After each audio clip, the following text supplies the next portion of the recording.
हमने बेसिकली बचपन से सुना है कि जितनी ज़्यादा रिस्क लोगे उतने ज़्यादा रिटर्न पाओगे, जितनी कम रिस्क उतना कम रिटर्न। और ये बात कई हद तक सही भी रही है कि हम जितनी ज़्यादा रिस्क लेते हैं उतने ज़्यादा रिटर्न मिल भी जाते हैं। पर यदि मैं आपको कहूँ कि आप बिना कुछ ज़्यादा रिस्क लिए भी स्टॉक मार्केट से अच्छा खासा रिटर्न कमा लोगे, तो आप में से बहुत सारे बोलेंगे चल बे साले निकल, क्योंकि ऐसा तो हो ही नहीं सकता।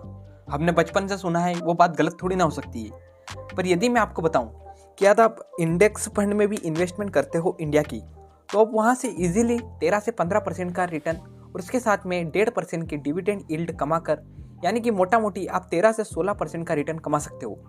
पर बहुत सारे बोलेंगे कि ये तो रिस्क फ्री रिटर्न है, इसके अलावा तो कोई ऑप्शन ही नहीं है रिस्क फ्री रिटर्न का। तो मैं इसके अलावा भी बहुत सारे अल्टरनेटिव इस वीडियो में बताऊंगा।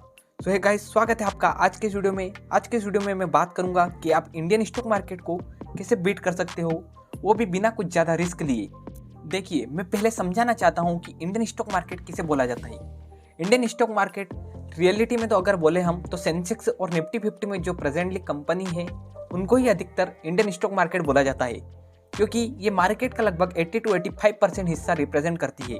और इनमें जितना ज़्यादा उछाल या फिर गिरावट आती है, उससे ही पूरे के पूरे मार्केट को प्रिडिक्ट और मार्केट को अंक दिए जाते हैं, और वो ही हमको बताता है कि आज मार्केट ऊपर गया है या फिर नीचे गया है। तो यदि मोटा मोटी हम बात करें, यदि आपने इन 50 कंपनियां या फिर इन 30 कंपनियों में ही इन्वेस्टमेंट किया है, तो आपने मान सकते हैं कि आपने पूरे के पूरे मार्केट में इन्वेस्टमेंट किया है।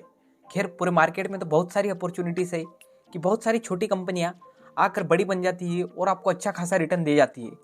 खैर, हम उसके बारे में बात नहीं करेंगे। आज हम बात कर रहे हैं बिल्कुल रिस्क फ्री रिटर्न की।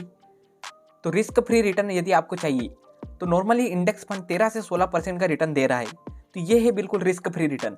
देखिए, मैं इसको समझाना चाहता हूँ कि रिस्क फ्री कैसे है, क्योंकि देखिए, इंडिया का स्टॉक मार्केट कभी डूब तो सकता नहीं है। यदि मान लीजिए आप सोचेंगे कि मान लीजिए 30 की 30 कंपनी डूब गई, तो भी इंडिया के स्टॉक मार्केट में 13 से 16% का रिटर्न आएगा।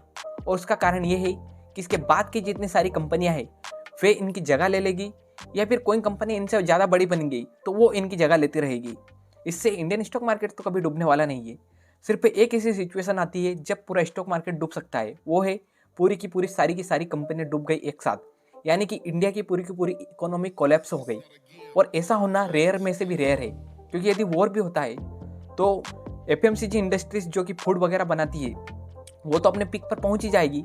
इससे मतलब कि इंडिया का स्टॉक मार्केट कभी भी डूब नहीं सकता। तो यहाँ से हम एक बात कह सकते हैं कि यदि आपको रिस्क फ्री रिटर्न चाहिए, तो अब सीधी सी बात है, इंडेक्स फंड में इन्वेस्टमेंट कर दो। पर आप बोलेंगे कि ये तो ठीक है, रिस्क फ्री रिटर्न मतलब कि रिस्क कम ले रहे हैं तो रिटर्न भी कम आ रहा है 13 से 16%, जो कि बहुत सारे एवरेज इंडिविजुअल को लगेगा कि कम ही रिटर्न है। क्योंकि बहुत सारे बोलेंगे कि हम गाँव में हैं, वहाँ पर तो 2.5% पर मंथ का भी रिटर्न चलता है, यानी कि लगभग मोटा मोटी माने तो 30% पर ईयर का रिटर्न, जो कि मेरे हिसाब से वॉरेन बफेट भी इतना नहीं कमाते हैं। तो मैं आपको उसमें बताना चाहूँगा, वहाँ पर रिस्क भी उतनी ही ज़्यादा है।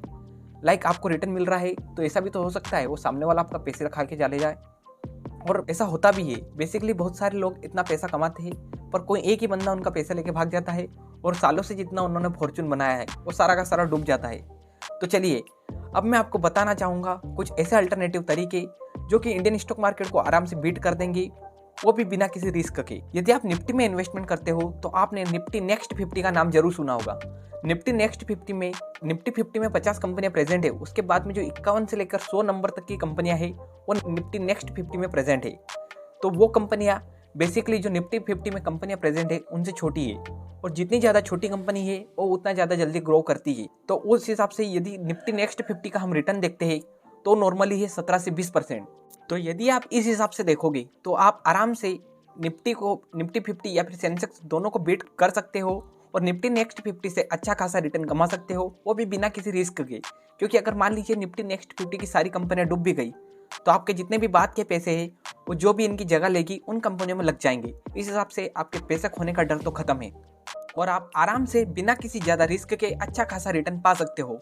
इसके अलावा भी बहुत सारे ऑप्शन है जिससे कि आप इंडेक्स फंड से ज़्यादा खासे रिटर्न कमा सकते हो।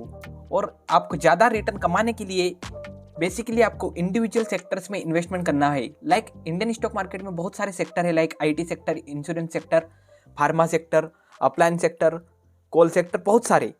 पर यदि आप इन इंडिविजुअल सेक्टर्स में से देखोगे तो कुछ सेक्टर्स ऐसे हैं जो कि अच्छा खासा रिटर्न जनरेट कर रहे हैं, और कुछ सेक्टर्स ऐसे हैं जो कि एबिलिटी रखते हैं कि वे आगे के 10 साल 20 साल अच्छा खासा रिटर्न जनरेट करने की एबिलिटी रखते हैं। उन्हीं में से एक पहला सेक्टर है फार्मा सेक्टर।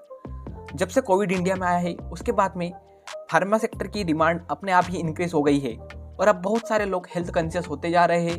हर कोई अपना टाइम टू टाइम चेकअप वगैरह सब कुछ करवा रहा है। यानी कि एक तरफ से सोचा जाए तो इंडिया हाइजीन की तरफ बढ़ता जा रहा है। उससे इनडायरेक्टली और डायरेक्टली फार्मा सेक्टर को फायदा पहुंचेगा। इंडिया में मैं नहीं बोलना चाहता कि आप फार्मा सेक्टर की कोई एक कंपनी पर इन्वेस्टमेंट करो, क्योंकि अगर आप एक पे करते हो तो बाई चांस हो सकता है कि वो डूब सकती है। मैं आपको बोलता हूँ कि फार्मा सेक्टर में जितनी भी कंपनियां हैं, टॉप 10 टॉप 15 ऐसी कितनी भी कंपनियां निकालो और उनमें अपने म्यूचुअल फंड एडवाइजर से इन्वेस्टमेंट करवा दो। इसके अलावा नेक्स्ट सेक्टर है आईटी सेक्टर। इंडिया का आईटी सेक्टर ऐसा है जो कि बहुत सारे देशों को सॉफ्टवेयर एक्सपोर्ट करता है और आगे के समय में नई नई टेक्नोलॉजीज आ रही है लाइक ब्लॉकचेन, इसके अलावा लाइक क्रिप्टोस, एनएफटीज, बहुत सारी, जो कि इंडिया के आईटी सेक्टर को एक नई दिशा जरूर देंगे और हो सकता है अगले 10 साल में इंडियन आईटी सेक्टर पूरे वर्ल्ड को लीड करे। खैर एक्सपोर्ट के मामले में तो अब भी लीड कर रहा है, पर हो सकता है आगे हम ब्लॉकचेन वगैरह पर भी लीड करवाए। तो इससे आप आईटी सेक्टर की जो भी टॉप 10 कंपनियां हैं उनमें इन्वेस्टमेंट कर सकते हो। इसके अलावा थर्ड सेक्टर है जिससे आप इंडियन स्टॉक मार्केट को बीट कर सकते हो, वो है इलेक्ट्रिक व्हीकल का सेक्टर। क्योंकि इलेक्ट्रिक व्हीकल धीरे धीरे इंडिया में आने लग गई है। टाटा मोटर्स, मारुति, बहुत सारी कंपनियां बना भी रही है। यदि इंडियन स्टॉक मार्केट में आपको बहुत सारी कंपनियां नहीं मिले तो आप यूएस स्टॉक मार्केट की तरफ देख सकते हो और वहाँ पर इलेक्ट्रिक व्हीकल वाली कंपनियों में इन्वेस्टमेंट कर सकते हो। वो भी मेरे हिसाब से आप इंडेक्स ही बनाइए, नॉर्मली 10-15 कंपनी में एक साथ इन्वेस्टमेंट कीजिए ताकि आपकी रिस्क कम हो जाएगी और रिटर्न तो आप आराम से कमा लोगे। इसके अलावा नेक्स्ट सेक्टर है इंश्योरेंस सेक्टर। इंश्योरेंस सेक्टर लगभग 15 से 20% हर साल इंक्रीज होता जा रहा है और अगर 15 से 20% इंक्रीज हो रहा है तो ये आपको 15 से 20% का रिटर्न देने की कैपेबिलिटी भी रखता है। तो आप इंश्योरेंस सेक्टर पर भी इन्वेस्टमेंट कर सकते हो। खैर इंडिया में ज़्यादा इंश्योरेंस की कंपनियां नहीं है, बहुत कम ही है, तो आप उनमें ही डायरेक्टली इन्वेस्टमेंट कर सकते हो जिनमें आपको फ्यूचर दिखे। खैर मैं इनमें ज़्यादा रिस्क समझता हूँ, तो यदि आप ज़्यादा रिस्क लेना नहीं चाहते तो आप इसमें इन्वेस्टमेंट मत करिए। इसके अलावा एक नेचुरल गैस सेक्टर है। अभी के समय तो सिर्फ 6% ग्रो कर रहा है, पर आगे के 10 साल में ये 15 से 20% ग्रो करेगा। तो यदि ये इतना ग्रो करेगा तो इनडायरेक्टली जितनी भी नेचुरल गैस की कंपनियां हैं उनके भी शेयर प्राइस की वैल्यू 15 से 20% इंक्रीज होती रहेगी। इससे आप अच्छा खासा रिटर्न कमा सकते हो, वो भी बिना किसी रिस्क के। इसके अलावा इंडिया रिन्यूएबल एनर्जी की तरफ भी जा रहा है। रिन्यूएबल एनर्जी सेक्टर में तो बहुत सारी कंपनियां हैं, आप उनमें से सेक्टर के एक फंड बनाइए और इन्वेस्टमेंट कर दीजिए। आप रिन्यूएबल सेक्टर से भी अच्छा खासा रिटर्न जमा कर सकते हो और यहाँ पर तो खुद गवर्नमेंट भी पेनिट्रेशन करवा रही है जिससे कि आपको अच्छा खासा रिटर्न मिल जाएगा। इसके अलावा एक बहुत ही अंडररेटेड सेक्टर है, वो है अप्लायंस।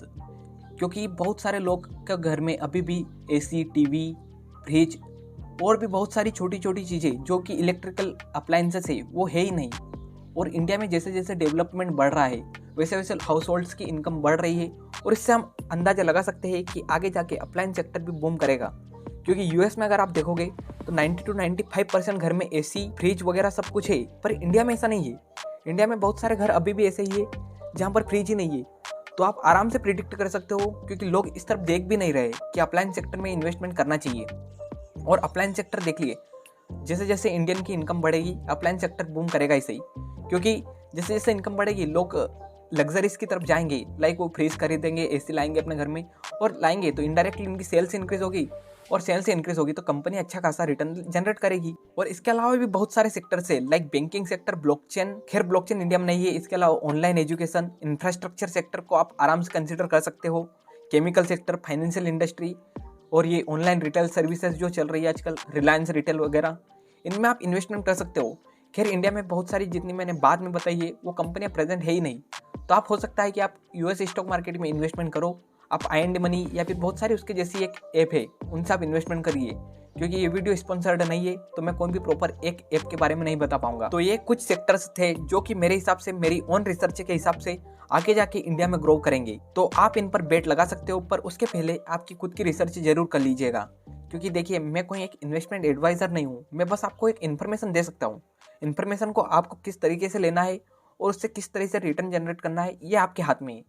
अब अगर आप गूगल भी करोगे तो आपको मिल जाएगा कि आईटी सेक्टर ने अभी पिछले 5-7 साल से निफ्टी 50 और सेंसेक्स दोनों को बीट किया है। तो मैंने बस पास्ट के डेटा और जो फ्यूचर में जिस इंडस्ट्री की ग्रोथ हो रही है उसके हिसाब से बनाया है। तो बस वीडियो के कंक्लूजन में मैं एक ही बात बोलना चाहूँगा कि आप खुद की भी थोड़ी बहुत रिसर्च करें। इसके अलावा आप जो भी म्यूचुअल फंड चूज़ कर रहे हो उस बंदे से भी पूछिए। इसके अलावा आप यूट्यूब पर भी सर्च कर लीजिएगा, उसके बाद में अपना फैसला बनाइएगा। खैर यदि मैं आपको नॉर्मली बोलूँ तो आप निफ्टी नेक्स्ट 50 के साथ ही जाइए, क्योंकि आप वहाँ पर अच्छे खासे रिटर्न कमा लोगे, वो भी बिना किसी रिस्क के। तो इसलिए मैं तो निफ्टी नेक्स्ट 50 ही करूँगा। पर यदि आपको उससे ज़्यादा रिटर्न चाहिए तो आप इन सेक्टर्स के साथ में देख सकते हो, क्योंकि हो सकता है कोई सेक्टर 20 से 25% भी इंक्रीज कर जाए। सो गाइस, वीडियो यहीं पर एंड आता है। अगर आपको वीडियो पसंद आया तो वीडियो को लाइक करना और चैनल को सब्सक्राइब करना। तो thanks for watching this video.